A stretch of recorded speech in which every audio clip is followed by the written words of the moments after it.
Thank you for making time for us tonight on TV47. Good evening. Thank you for the invitation. All right, Major, I'm looking at the very statement that State House released on the 20th of February 2020 before and when the functions of Nairobi were being transferred from the county by the national government. The statement in part reads that this will ensure Nairobi residents receive service efficiently.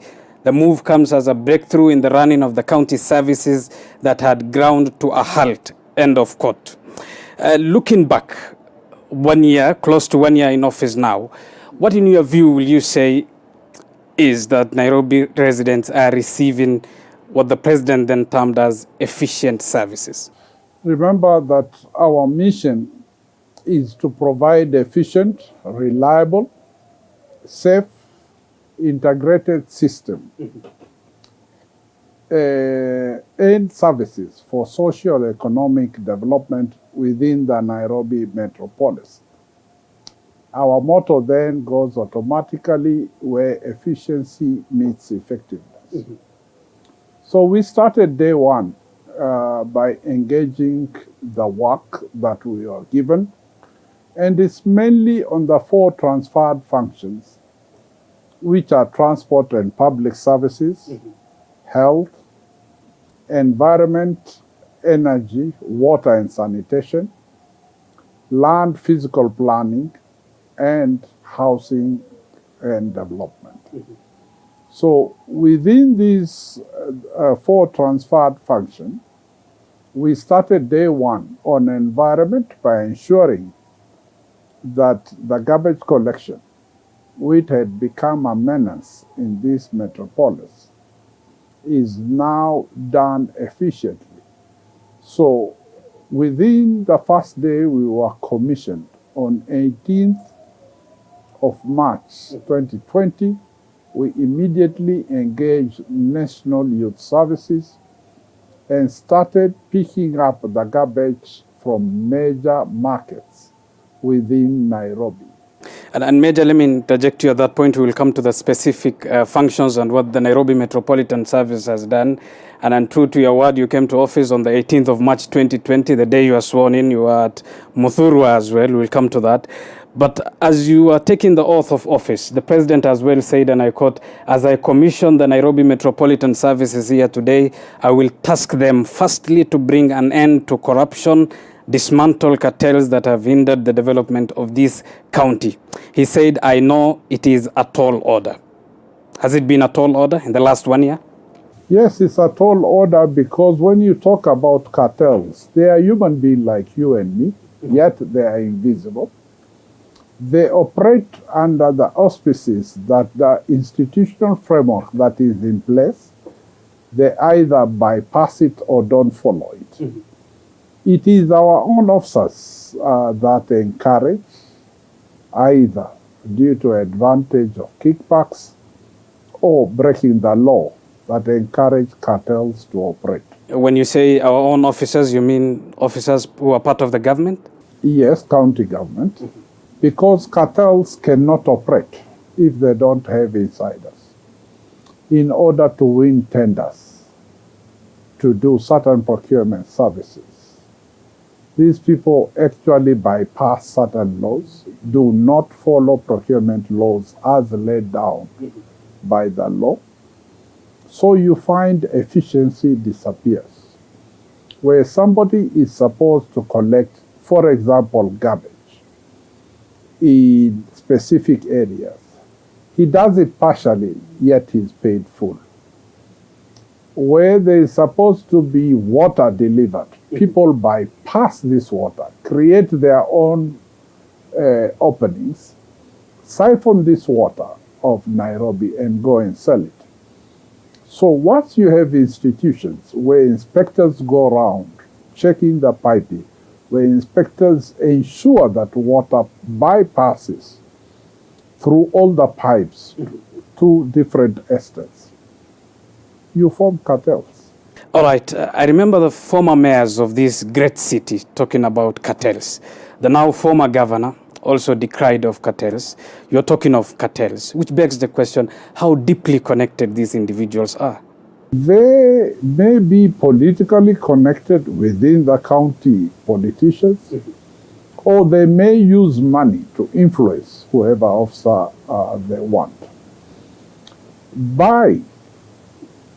Of course, the first and foremost to address this issue is to address the human resource within the county, to ensure that each and every officer is accountable for the work that they have been employed to. They follow the institutional laws. Once you strictly follow the institutions and its laws, you automatically cut off cartels. Right. Major General, when you are appointed to lead the NMS, the Nairobi Metropolitan Services, some questioned the experience in running the affairs of a city. Of course, you rose from a colonel in 2014 to a brigadier. In 2019, you were appointed as the major general within the shake-up in the military ranks. You were later appointed as a senior directing staff air at the NDC. Notwithstanding your management experience, how different is it managing the Nairobi Metropolitan Services to running the affairs of the military? Remember, the military operates around the country. So if you are given a specific job to run, that includes management of that specific sector. I come from the Air Force background, and the Air Force needs and services cover the whole country. So managing those resources, those personnel to effectively offer services, air service to the country, not only in terms of needs, but in terms of calamities, let's say floods, in terms of war when we are attacked. So all this requires proper management skills to effectively be able to cover the country from an air raid, from either outside or within, to require not only tactics at a strategic level, but also management. Remember, there is logistics involved, there are personnel involved.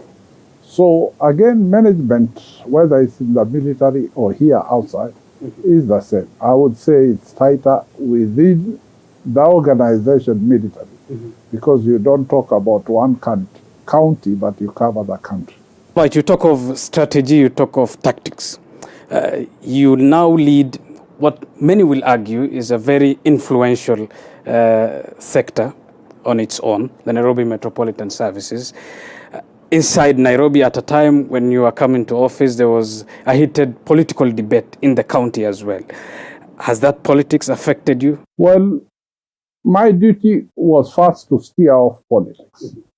Even in the military, we are political. So we don't side with any party. All we do is ensure that whatever we do is for the nation.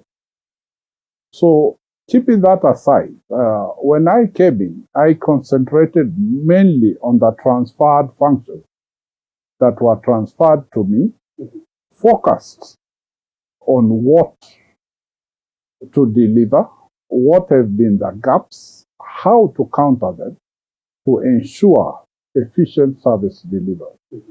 So yes, there was a lot of heated debates at the county, at that time brushing shoulders with the governor.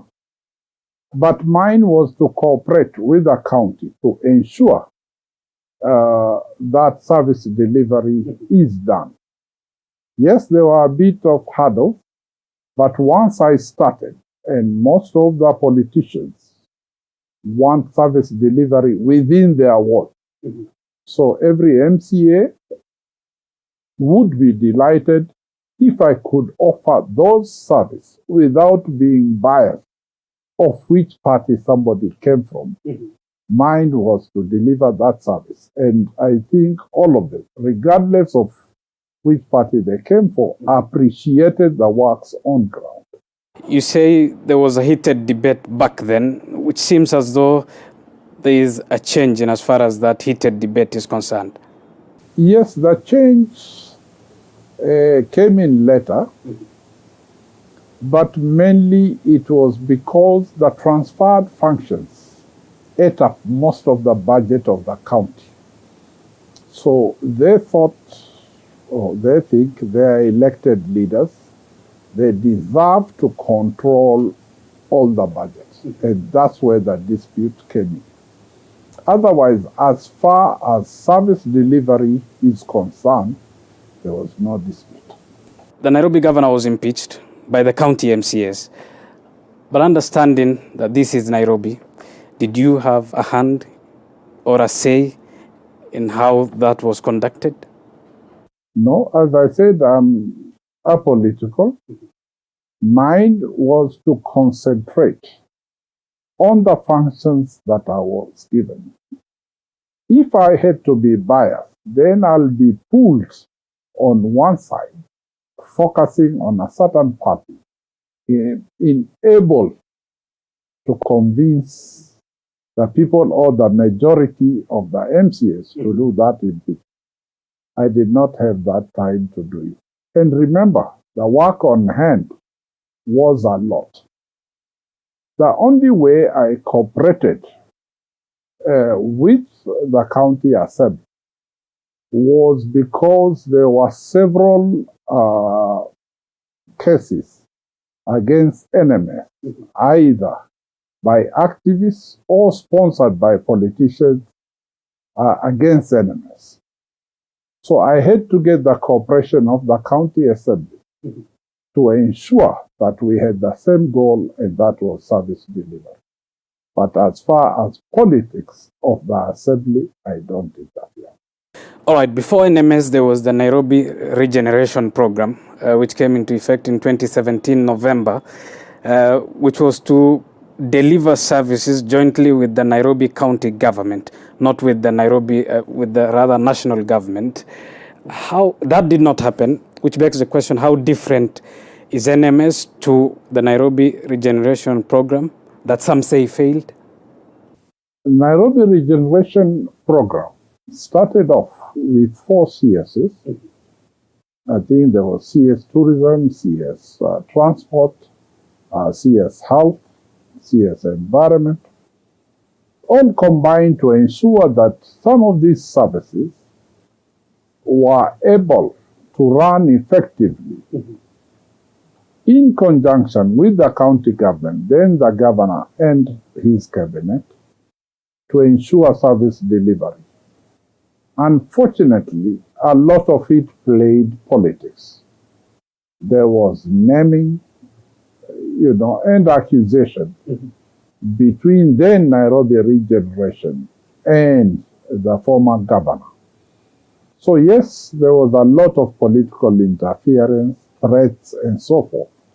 That's what, in my belief, made the Nairobi Regeneration Program not achieve. It's not that they did nothing. Most of the plans that we inherited from them are the ones we are implementing. So they had proper plans set out, proper laid out infrastructure for service delivery. Unfortunately, they could not cope with the former government. And more than the politics and the bickering to that extent, what else are you doing different from there? One, I did not remember there were CSs, and even the current system, our CSs are not politicians in courts, but some of them were political leaders. So that difference in politics is what brought about that dispute. But when I came in, I concentrated mostly on the work that has to be done.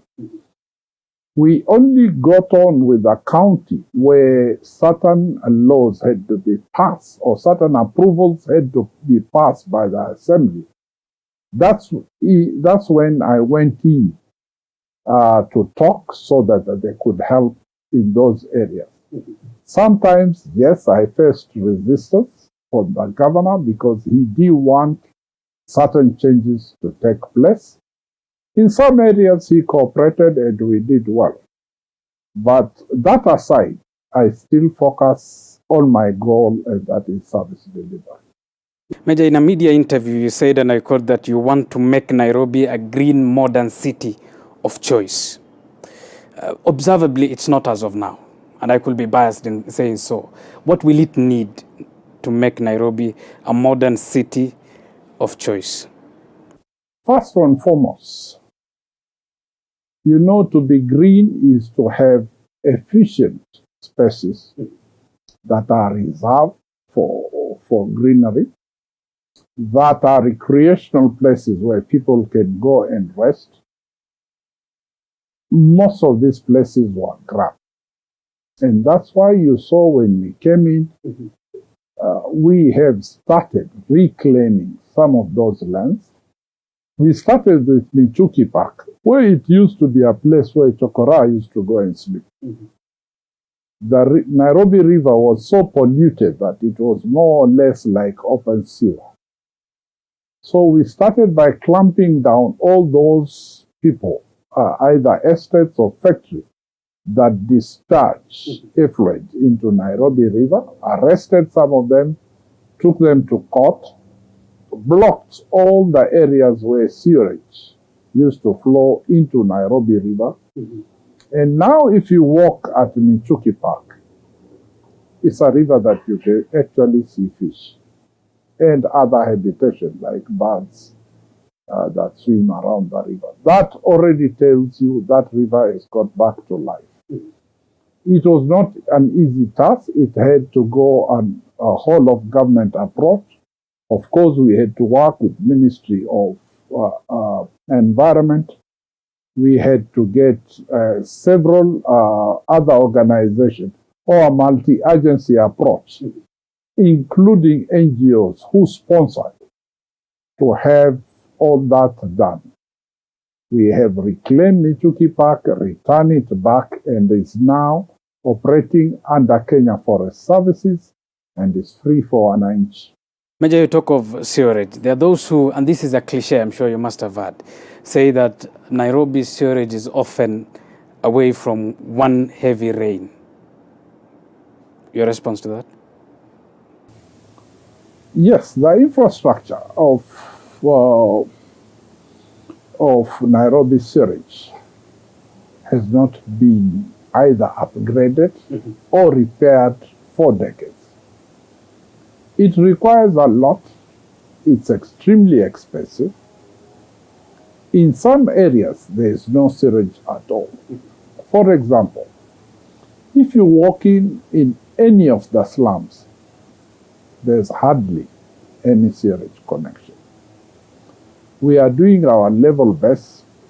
We are now engaging to put sewage around every estate in Nairobi. The population is growing so fast, yet the sewage infrastructure has remained same. In some cases, since independence, those pipes can't cope with the expanding population. And is there a time frame to that? Yes, time frame is not the problem. The problem is the budget to redo the whole of the county infrastructure. At the moment, we have talks with African Development Bank, who are ready to repair and upgrade the current Nairobi sewage system. So yes, the talks are very far. They have received the initial, Treasury has received the initial amount for procurement of the basic infrastructure, and we are going to implement it first, starting with the informal settlement or slums and disadvantaged areas. You know, all of us living in estates have got proper water and sewage connection. But it is these informal or disadvantaged areas that have no basic infrastructure of sewage. So, with effect end of this month, we have a contract that will repair roads. Not repair, do afresh, because most of the slums don't have tarmac roads. So we intend to do all the major slums, all of them roads. Remember that whenever there is a fire or there is a need of an ambulance, none of these vehicles can get into Madare or Kibra and drive to any destination. Understandably, because of the state of the road. So while doing the roads, at the same time, we are taking advantage, because there is a contractor, I think it's been given to China Roads, to do all the slums roads. They have started this January to start off the roads. And by end of this month, we are joining them to do the water and sewerage. As they are digging the roads, we are also placing our pipes of water and sewerage connection to all the slums. And you talk of the slums and informal settlements. NMS is set to commission 4 of the 24 hospitals constructed. You have recruited more than 600 nurses in health facilities, I believe both of level 2 and 3 in areas of Kiamaiko, Ushirika, Soweto and Kayole. First, when you talk of healthcare and more hospitals, for purpose of clarity, how even will these hospitals be distributed within the wider Nairobi? Remember that at the moment, there is none of a public hospital operational. They were either run out, or the few that are remaining lack the basic machines, services, and personnel to operate. So yes, we have started by distributing 24 hospitals within the Nairobi County, mainly catering for the slums and disadvantaged areas, because this is where the population of Nairobi lives. So these are the mainly affected areas. If you look at the posh or the normal estates, all of them have got private clinics where people can afford to go and get basic health care. But there is equally a large number of population who are middle-class individuals who need these services, Major. Yes, and that is why some of these areas are both middle-class and low-earning people. We believe from 0 to 24 is going to be to make a remarkable change. 2, we are going to decongest Kenyatta, Mama Lucy, Mbagathi, which are national government hospitals, which are usually full because of basic healthcare services like maternity, snake bite. You can't imagine somebody from Madare taking a border to Kenyatta Hospital for a snake bite. Surely this is disservice to the common man. So by distributing these 24 hospitals, and it's not only 4, we are going to commission with the end of this month 2 hospitals per week until March. We are going to open 2 hospitals per week. Fully equipped hospitals that you are talking about. Fully equipped and manned hospitals by the healthcare people. And I'm sure you will be asked this, which is a question of the strides of either quality and quantity. You are sure whatever is in those hospitals constructed in a record time meets the medical standards? Yes. It is inspected by Ministry of Health and our health directorate. The advertisement of the doctors, nurses, and other healthcare personnel was done through the newspaper. Remember that the recruiting agency is Public Service Commission. They did their due diligence in selecting the health professional. We underwent a procurement of hospital equipment through AMREF, who was the government agent, to ensure that the proper equipment is bought for all 24 hospitals. All right. Let's talk of the question of decongesting Nairobi. It's a reality that it is easy to fly in from far-flung cities like Mombasa and Kisumu to Nairobi, then get from the airport to the central business district.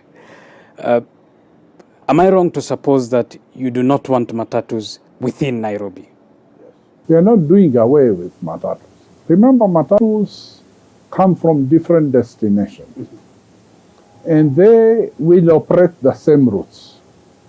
The only difference is that they will not enter CBD. Within the outskirts of CBD or Nairobi Central District, there will be bus terminals for every route. This is where all PSV vehicles, including borders, will end their journey. Now, from different matatu terminals, if you roam around the county or CBD, you will see we have created NMT corridors, non-motorized transport corridors, which have both cycle paths and walkways. And we are now moving out of the city, going to different estates, meaning that you can cycle from your estate or walk safely to Nairobi without major traffic encounterment. Now, these NMTs will also connect all the bus terminals to city center. Apart from that, we have the BRT buses, which will have a special lane that will bring all personnel from these matatu terminals to CBD or connect them to the other terminals. So if you are passing through Nairobi from one area to another, you can transit through without any problems. Major, let's get to something that also touches on your very own profession. Some have accused the president and his regime of an increased militarization of a civilian government. They point fingers to you, to the appointment of Gordon Kayalangwa, to the transfer of the Alien Kenya Meat Commission. The president, lastly, when he spoke about this, justified saying that members of the military are disciplined. I remember this, he said, while speaking at the Kenya Nimimi Initiative launch. First, you refute the claim that the president is militarizing a civilian government? Yes, because NMS by itself, almost 7,500 employees. Within the structure of NMS, we are only 6 officers. Would you say that is militarization? 6 out of almost 8,000? And the 6 were seconded by the Kenyan. Seconded for a period of 2 years. That means they have only been brought to streamline and then go back to their services. And that's what we are doing. 2, when you say militarization, you should remember that military officers are Kenyans. So don't I deserve a job like any other Kenyan just because I'm wearing uniform? It's the same. Military are professionals. We have lawyers, we have doctors. So whether it's a military doctor or a civilian doctor, it is the service delivery that matters. As we finalize, the county has a new deputy governor waiting a court case for confirmation or otherwise for the opposition of a governor. She says, like you, that she is not a politician, neither does she intend to be one. First, what is your working relationship as of now with Anne Kananu Mwenda? I would say even before Anne Kananu, we had the speaker, Mutura, who was the acting governor. And from Mutura has come Anne Kananu. So far as NMS operations is concerned, both the speaker and now the deputy governor totally cooperated with us in terms of service delivery. As per the Executive Order 1 of 2020, you are supposed to report to the president directly. You have a right to decline to answer this, but how often do you brief the president, rather? Of course, His Excellency the President is very concerned as far as service delivery in all the transferred functions. So yes, I briefed him on the need basis. for every development or any guidance that I need, remember that there are certain challenges that require a whole of government approach to solve it. For example, if I have to do anything of transport, I have to include Ministry of Transport. If I'm digging the boreholes, I have to consult Ministry of Water. If I'm doing the hospitals, I have to consult Ministry of Health. So yes, I have to brief him. Sometimes I have to get his guidance in order to ensure service delivery. Initially, it was almost daily because there was a lot that was not working. As the services became okay or efficient in its delivery, the amount of reporting reduced, and now it's on need basis, or if he requires certain brief on any of the transfer functions, then I go and brief. You will be in office a year on March 18th, 2021. Your service is of 2 years, I believe. What do you want to be remembered for? Actually, is turning back Nairobi to the green city under the sun. We had lost this glory, and I think I would have done my job if I returned this lost glory to Nairobi. And you are confident you will return that? Yes, I will. I'm already halfway into doing it. I've done most of the major roads. I've improved on health services that were non-existent since independence. And we have worked on environment. We are now working with certain NGOs on greening the city. You will soon see major Nairobi roads all having trees around the city. Major General, that's where we'll have to end this discussion. Thank you for making time for us. Thank you very much. All right, the discussion continues online. The hashtag use